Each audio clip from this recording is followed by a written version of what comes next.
Hey Waffle Gang, I do hope you're well. My name is Mark and today we're checking out some more relationship stories, and if you do love a Reddit story, why not consider hitting that like, subscribe, maybe that notification bell too.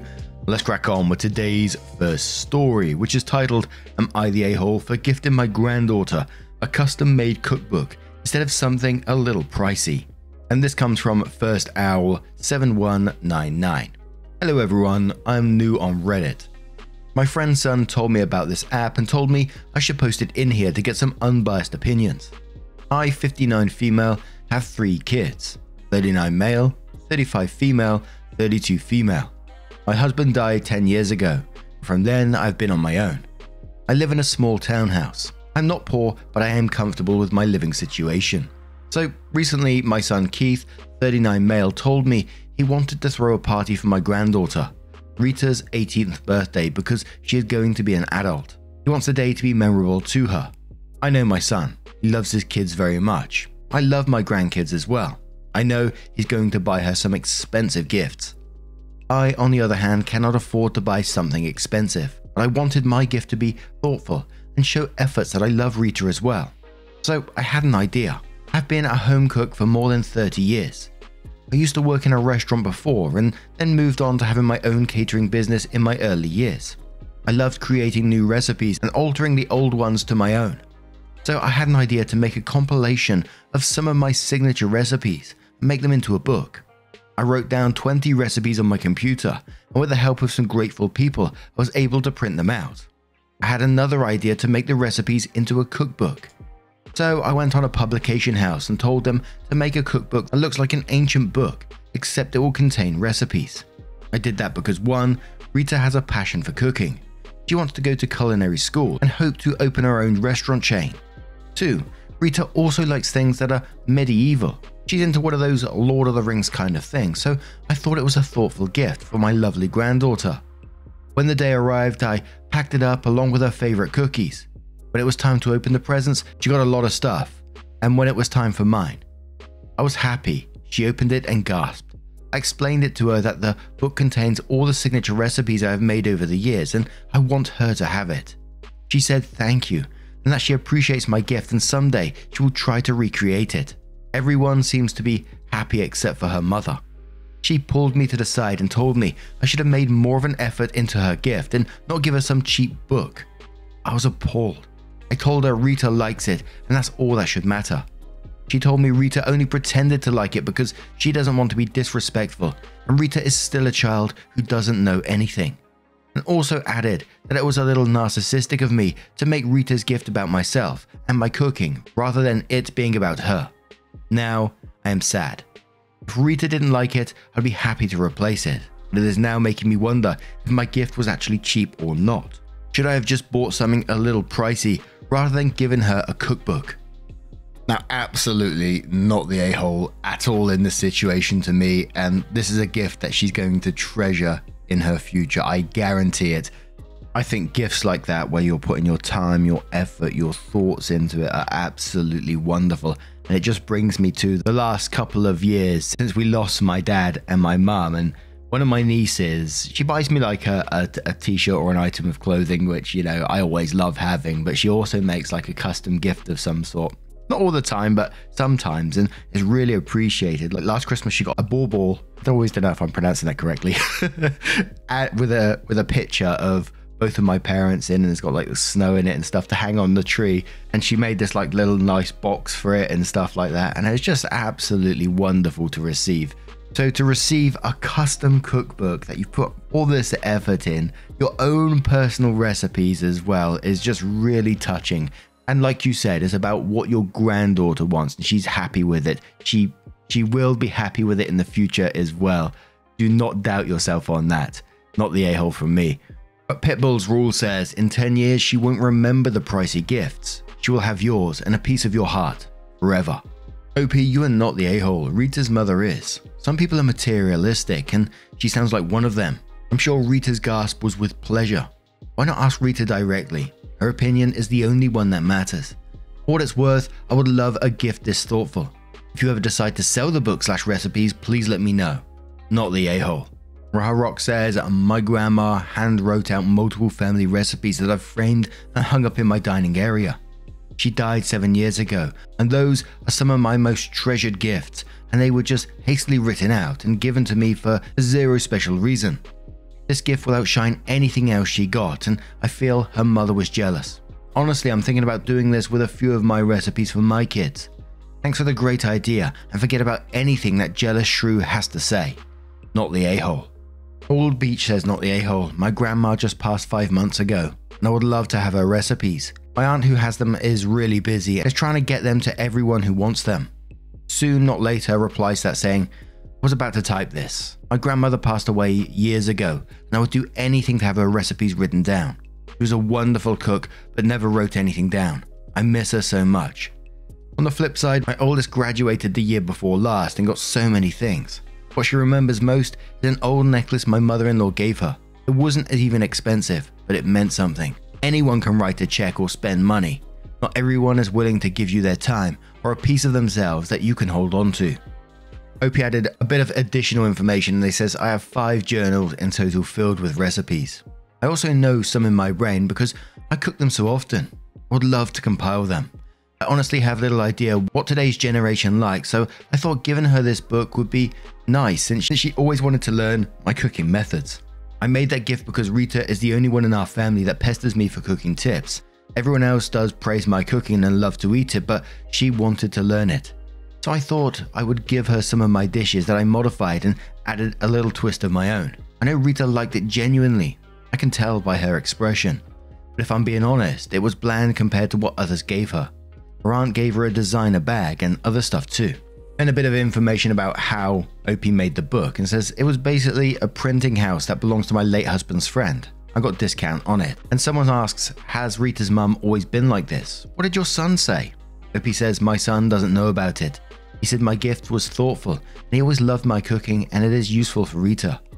My daughter-in-law is not bad. She respects me a lot, but I can say she is someone who likes things and likes to be pampered.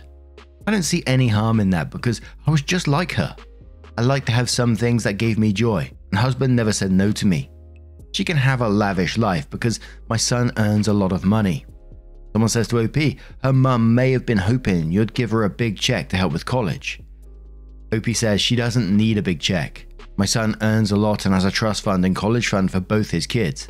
Her mum also comes from a fairly well-to-do family. So, as you can probably guess from that post, OP was overwhelmingly not the a-hole in that situation, but does update the post and says, hello, I want to thank everyone for your kind and warm comments. They are so nice and full of love. I know people have asked about what happened next. I wanted to give you some update too. I saw some of you advised me to ask Rita privately if she liked the book I gave her or not. I did. I called her up a few days ago and just wanted to chat with her. After some small talk, I asked her if she liked the present I got for her. She told me she loved it. She has been reading all the recipes and will try to recreate them. She then, out of the blue, asked me if she and her brother could come to my place and stay. I told her they can whenever they want. I find it a little odd. They did stay over at our place when their mum and dad were going on vacation, but I know for sure they are not. So the next day, my son, Keith, dropped both my grandchildren, Rita and Tom, at my place. I know something was wrong as soon as I saw my son's face. I invited them in. I asked Rita and her brother to go to the kitchen and have some snacks, and I asked my son if everything was alright. My son looked a bit sad and angry. It was a mixture of both of those emotions. And he revealed to me that he had an argument with his wife and that he is seeking a divorce. Obviously, I was shocked. They never seemed like a couple who would have problems. Whenever I saw them, they were like a happy couples who couldn't stay away from each other for a long time. I asked him in details what exactly happened. Why is he seeking for a divorce all of a sudden? He didn't go much into details. He just said he and his wife got into an argument because of my gift. His wife apparently told him to make me buy a second gift that looked a little bit expensive, like something designer. He said to her that it was not necessary. Rita likes it and that's all that matters. They got into a significant altercation over this. My son confessed that he has been unhappy in his marriage for a long time. They would fight because of my daughter-in-law's habit of spending. My son does earn a lot, but to see his wife spending his hard-earned money on useless things really makes him mad. He tried to have a conversation with her because of it, but it failed. He also said there were other problems too, but he doesn't want to talk about it until he sorts this out. I regret their argument was sparked by my gift. I hope they're able to sort it out. Regardless of what my son decides, I will be there to support him. I do feel bad for Rita and Tom. Rita is an adult and she can understand, but Tom is still 14. He has to grow up in an unpleasant situation. Before leaving, my son requested me if I could keep both of his kids with me for a while because the tension in his house right now is not healthy for them. I happily agreed. I don't mind having my grandkids with me. On the other hand, Rita has promised to help me find and compile my old recipes. Some of them are really old and the journal I wrote it on has been in bad condition.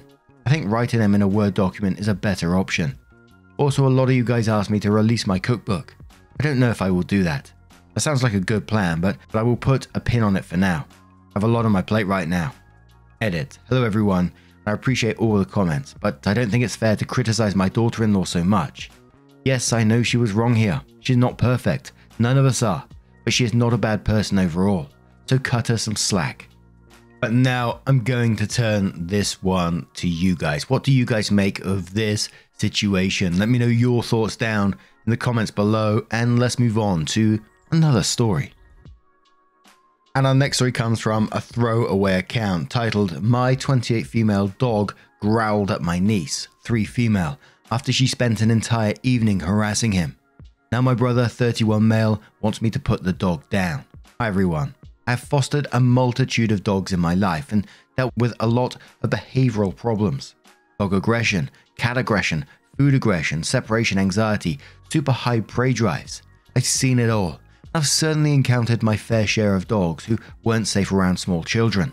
So I feel extremely confident in saying my current 5-year-old lab mix is safe for kids. He's basically a gigantic teddy bear and loves everyone. However, it's always been my personal philosophy that dogs, and any other animal really, should never be left alone with young kids, even if it's the sweetest, most mild-mannered dog in the world. The kids don't understand when they are pushing the dog past its limits, and the dog cannot reasonably be expected to put up with being harassed long after it signaled that it would like to be left alone. My niece has never been good with my dog. She pulls his tail, climbs on him and lays on him, hits him, pulls his ears, gets in his face and yells at him, and never gives him a second to himself unless she's forced to. He's basically a saint with her, but every dog has its limits. I stay as on top of this behavior as I can, forcing her to leave him alone when it starts to seem like too much, and locking him away in a bedroom if she won't. My brother and sister-in-law, 30 female, really just don't get it though. I've tried to talk to them about this behavior a bunch of times, and they know it's wrong. But they think it's wrong in the same way that her refusing to share or not picking up her toys is wrong. They don't understand that it's dangerous and that if she was left alone long enough, my dog might lose it and attack her. This has been going on for over a year. I've tried to have this conversation with my brother over and over, but he always acts like I'm criticizing his parenting, which is not the case. I don't think my niece is especially bratty or out of control for a kid that age. It's just that this behavior is dangerous to both her and my dog, and it needs constant intervention.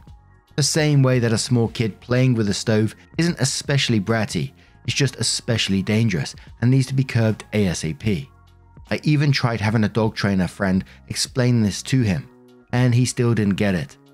I've tried to come up with excuses for why he can never meet at my house for our family hangouts, but I couldn't think of one the other day, and my brother and niece came over. I was cooking dinner and not paying attention to make sure my dog was okay, which was absolutely my fault, and I accept responsibility. I asked my brother a few times to keep her away from my dog, but he kept saying she was fine. I did move my niece away from him a few times, but I wasn't vigilant enough, and my dog ended up getting to the end of his rope and growling at my niece. I immediately grabbed my dog and brought him into my bedroom. I did not punish him at all. Frankly, I'm glad that he signaled loud and clear that he was uncomfortable. I would never want to discourage him from doing that, because then next time he'd skip the growling and go straight to attacking. I came out of the room, ready to talk to my brother about how this is what I've been talking about, but he was furious, yelled that my dog is a menace who should be put down, and left. I completely understood his reaction. That's his daughter, and he was afraid for her, and nothing else mattered to him. But he hasn't calmed down at all since this happened, and won't talk to me except to say my dog needs to be put down and he won't be speaking to me until it's done. He also tried to involve our parents, who said they will absolutely not be getting involved. They know my niece's behavior with my dog has been a problem in the past. I've not heard from my sister-in-law at all, which makes me think she might agree with me. Knowing her personality type, I don't think she'd sit out of a fight like this if she thought my dog was dangerous. The way I see it, this is solely my fault and my brother's fault. I shouldn't have allowed my niece to harass my dog. I knew what could happen, and I was more concerned about how upset my brother got when I tried to bring it up than I was about my niece's safety. I should have just said my niece wasn't allowed around my dog until she got a bit older, and dealt with whatever fallout there was within my family. Similarly, my brother should have kept a better eye on his kid, and not been so defensive when I tried to explain the problem. My dog, on the other hand, put up with being harassed for over a year, and when he was finally pushed to his limits, signaled very loudly and harmlessly that he needed to be removed from the situation. He is not dangerous, and I will not put him down. My brother is now saying that the entire family has sided with a dog over his child, which is not the case. It's just that there are lots of other solutions to this problem. I'm perfectly happy to crate my dog when they come over, or leave them in another room, or just have them over again and hang out somewhere else. There's no reason for my niece to ever see my dog again, and I'll be happy to talk over a solution with him. It's just that he won't talk to me at all, and I don't know what to do. Should I give him more time to cool off? Should I go over to his house to try and talk? I don't want to ruin this relationship. We're very close, but I'm not putting my dog down over this. Radiant University said on this one, your brother is being an arse and I'm sorry. I'd let him pout it out. You going to him to talk it over is only giving him what he wants. Attention. It's not his daughter's fault or the dog's fault. It's his and his wife's fault for not teaching their daughter how to play with your dog and when to leave the dog alone. If they want to be this ridiculous and ruin your relationship with them over it, that's on them. Egg Jacket says people don't want to come out and say it, but your brother is a shitty dad. Your stove analysis is spot on. When you see your kid doing something dangerous, you stop them immediately. This isn't a parenting decision that we can agree to disagree on. Like breastfeeding past a certain age or kissing your kid on the mouth. He's allowing his kid to harass an animal after being told multiple times how dangerous it is. He even got a dog trainer to try to explain it to him, and he still blew it off. What the hell is wrong with him? And now that he's been given that most gentle wake-up call in the world, he's lucky his daughter didn't get bit. He wants the dog put down. Your niece is going to get attacked by a different dog. In fact, if you put this dog down and got a different one, it would just attack her instead. Because your dog acted completely rationally, and the next dog will do it too. One more from Sipika, who says, your bro needs to educate his kid, as well as please keep the niece out of your house. If this was an incident where you are out and walking the dog and he starts growling at kids, okay, dog needs to be trained, but the dog was in a safe space, getting harassed. I don't feel like it's fair that he needs to get locked up in the bathroom because the kid is uneducated and doesn't have boundaries. Kids will be kids, sure, but kids won't harass animals if they are taught to respect them first. Your brother has no right over another creature's life. Then OP updates the post and they say, hey everyone, thank you so much for the advice on my previous post. It blew up while I was asleep and I couldn't respond to everyone's comments, but I did really appreciate all the people who took the time to give me advice on how to handle my brother. This update is kind of a mixed bag. My family has been having dinner together one night a week since the pandemic started, usually at my parents' house. This week I thought my brother and his family would sit it out and it would just be me and my parents, but my sister-in-law showed up, without my brother or niece. She said she absolutely did not want to discuss what happened, so we didn't. But I can't imagine how pissed she must be at my brother, to openly go against him so she could attend the dinner with her in-laws, so that's good. Since dinner went well and we all had a good time, I decided to send my brother a text this morning to try to make amends. The text I sent said, hey bud, we missed you and niece at dinner last night. I was hoping you'd come by so we could talk about what happened with niece and dog. I understand that you're upset and I'm really sorry that niece was scared. You know how much I love niece and I'd never want anything bad to happen to her. I absolutely won't put dog down though. He's not dangerous, it's just he can't talk, so he growled to communicate that he wanted niece to leave him alone. He's a family member to me. I can't put him down, especially when he didn't do anything wrong. But there's lots of solutions we can work out to keep niece safe. I'm totally fine if no one in your family ever wants to see dog again. Or if you want, we can talk with dog trainer friend to try and figure something out that keeps everyone safe. You know, I think you're a great dad and doing an awesome job with niece, but I really think she would benefit from understanding how to treat animals.